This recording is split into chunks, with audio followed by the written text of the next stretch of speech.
Good evening, everyone. First of all, I'm glad to be seated next to Justice Parul. I've admired him for a very long time. First when he was in practice, and then he became a judge, then appeared before him, and now he's in the Supreme Court. And I'm just plainly fortunate, being seated next to him. And then there are my two brothers here. First of all, Justice Maulik Shalat, my colleague at the Gujarat High Court. He stayed on after his morning session just to cheer me, I guess. So please be partisan. Thank you very much for being here. And Justice Tejas Karya, who is also my brother in many ways.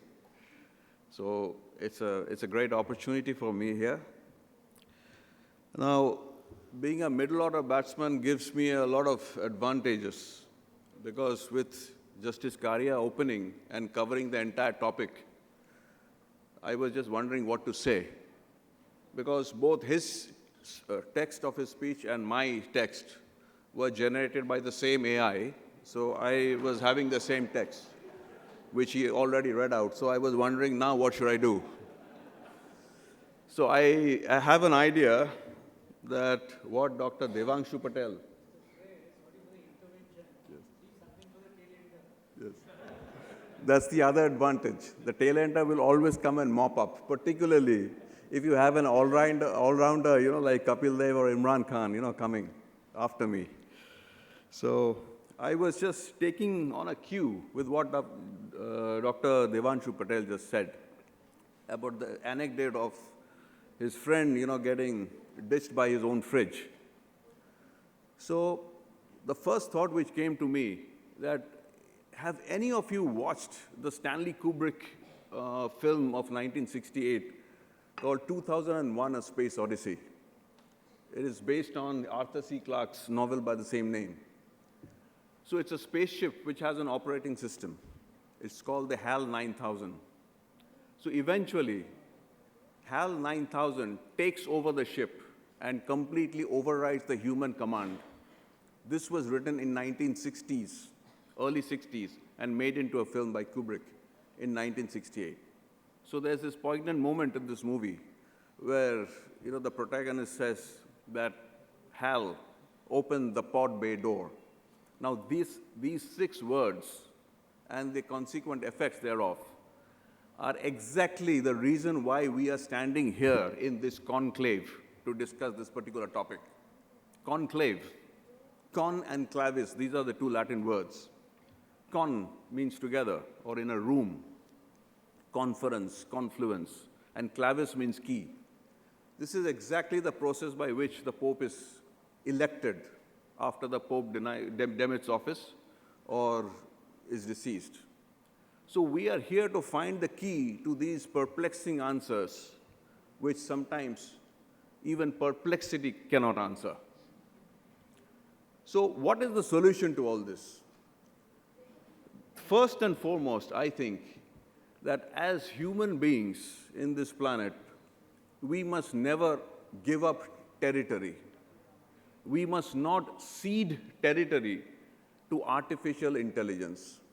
We must understand that artificial intelligence is not the panacea for the complete lack of native intelligence.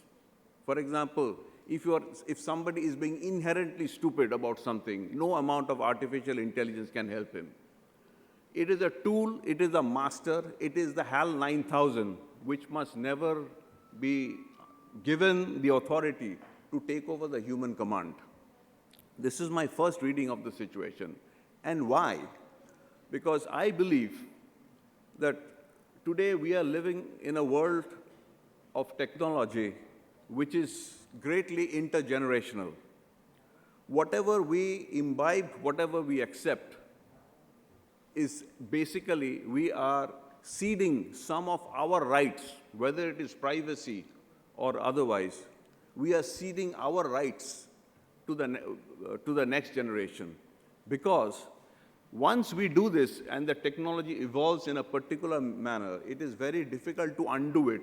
And the next generation will never be in a position to undo what we have done, knowingly or unknowingly. So therefore, every step which we take has to be very cautious. It is, in many ways, like for the last 100 years, before the Rio summit or the Brundtland Commission report called Our Common Future, in the matter of environment pollution, human beings would only produce certain things on Earth for the betterment of their daily lives, being completely unaware of its effects on the environment. And then they realized for the first time the concept of sustainable development, and that sustainable development is actually an intergenerational thing, that we have only borrowed our planet from our progeny. It's not that we are leaving it to them. So once this concept comes, I think the exact same translation of this concept has to come when we use AI or technology. Now, how does it reflect in law?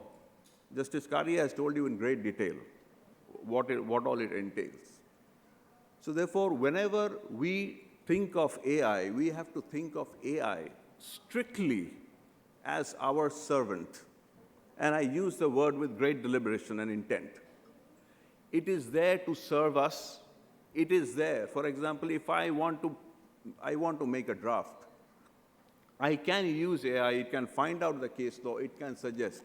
But I will never leave the cognitive function to that particular software or the app. If I have to devise a particular proposition, whether as an advocate or as a judge, I never give up my cognitive thinking of what it should be. For example, let me give you a simplest of case. I'm a judge in the Sessions Court today, and there's a witness in the box before me. Now, his demeanor while answering a particular question can never be noted by the cold transcript, which may come from a software, which merely decodes what he has physically said. So the audible part of it can be transcribed into a form which can be used for the dispensation of justice in the form of evidence.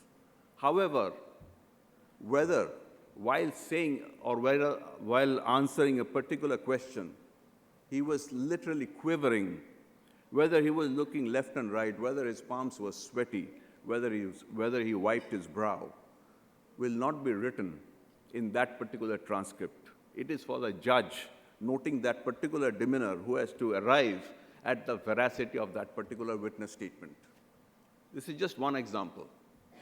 Therefore, whether it is a matter of empathy, whether it is a matter of mercy, whether it is a matter of all these human qualities which define our judgment, which define even our pleas as a lawyer, whether AI can eventually get there, we do not know.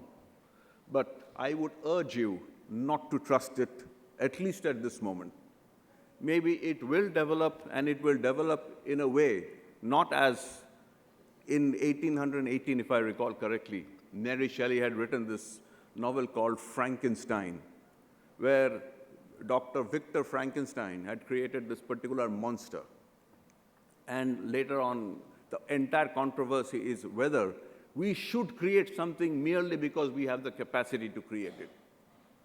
So today we are locked because we have the capacity to create rockets to go to space. The same technology is used to launch ICBMs into another country. So therefore, every technological innovation has a repercussion which reverberates far beyond the immediate realms of its creation. So therefore, whenever we create something, we must also take the full responsibility of the creation, because we do not know how it is likely to be used in the future. Because at this point of time, as AI and other technologies are developing, we are literally lab rats.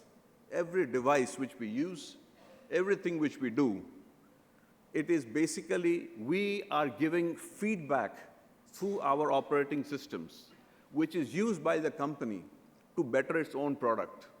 So the phone which I'm using right now, this phone, depending on the feedback which I get, I give the phone.